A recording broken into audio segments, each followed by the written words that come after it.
Quantization of time. According to me, time is an important thing in the universe and our daily life. Here I am trying to point out my observations about time. Time is always accompanied by the force or energy. Everything in the universe is under time even if it is at inertia, because the universe is expanding uniformly. Time in the present universe starts with the Big Bang. I can surely say that there was a time that existed before the Big Bang too. It is well described in my previous videos. But here I consider saying time starts with the Big Bang, and I am taking that as the original time. Because the expansion of the universe starts with the Big Bang and we are living in the expanding universe. The Big Bang gives a new start to everything. Once the time is always traveling with the force, time is with the expansion of the universe. At each and every point of the universe, we can find a time according to the Big Bang. At any new junction, it can create a new time by its motion. But the original time remains with it as information. When I was in school, the time was used as just a measurement to calculate the velocity, acceleration, and some other properties of the force. But now, people have different ideas about time. Let us see the journey of time. If the time starts with the Big Bang, at a certain point after the Big Bang, our sun was created in the space-time. I am avoiding all the other incidents to shorten my theory. At the birth of the sun, it starts a new time itself, along with the original time, the Big Bang oriented time. Now we can see two types of time in the sun. Then the earth was born after a long period and has started a new time by itself. I was born on the earth and I started counting my hours and days according to my birth time. So I have started a new time for me, but always the original time remains there as unchangeable. Here we can say time can be curved by an applied force or energy. It is already explained in the general theory of relativity of Albert Einstein. We can see the logic in this picture. Curvature of time in a flexible space. In this picture we can see two masses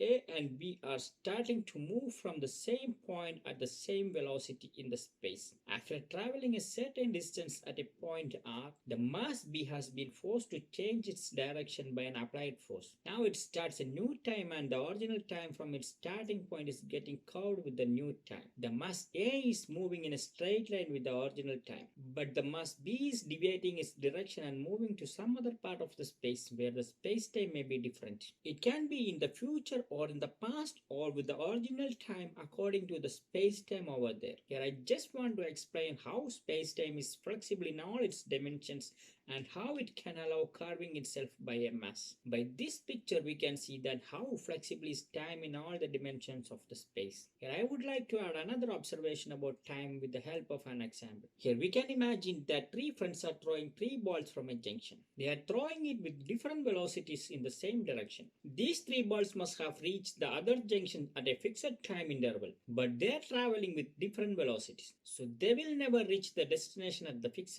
time. The original time is moving with them equally, but the time according to their motion varies on each junction. We can say if it reaches the destination for the fixed time for the motion, it is traveling with the original time. The ratio between the rate of flow of time and the rate of velocity is equal. We can call the balls here as A, B and C. The ball B is traveling at the allowed velocity to reach the destination. Ball A is having a velocity greater than the ball B and ball C. Ball C is traveling with lesser velocity than the other balls. According to ball B, the ball A is traveling into the future and C is in the past. So here the three friends are applying three different forces on the balls. Here the time taken to reach each junction for these three objects varies according to the applied force on it. If we apply Sir Isaac Newton's laws of motion here, we can say that the force applied by your friends on the ball will lead to the infinity. If there is no external force to act on the balls, the motion will continue to infinity. When the balls are quantized with the energy, time also starts with it. I think that by this vision, Albert Einstein introduces us to the space-time in his theory. So how can I say that time is quantized with energy and space? For that, we can see the photoelectric effect. In a photon, energy is distributed as small bundles of packets. We are calling it quanta of energy. The idea was introduced by Max Planck and used by Albert Einstein to illustrate the photoelectric effect. Here I wish to think about the space around it under its influence. In the general theory of relativity, gravity is perceived as the result of the reactions between space and energy. In my idea, each quanta of energy is holding the same amount of space with it.